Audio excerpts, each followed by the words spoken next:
পীর সাহেব চরমনাইকে নিয়ে মন্তব্য করবার আগে 10 বার ভাববেন। 16 বছরের আগুন হঠাৎ করে জ্বলে ওঠে নাই।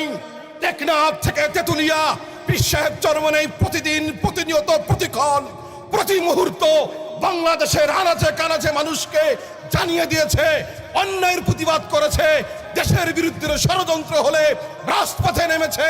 16 বছর ধরে আগুন জ্বালিয়ে রেখেছে যে মহাপুরুষ, যে বাংলার সিংহ পুরুষ 16 বছর ধরে অগ্নিশিখার মতো আগুন জ্বালিয়ে রেখেছিল, সেটা দাবানলের মতো দাউ দাউ করে জ্বলে উঠেছে 5ই আগস্ট।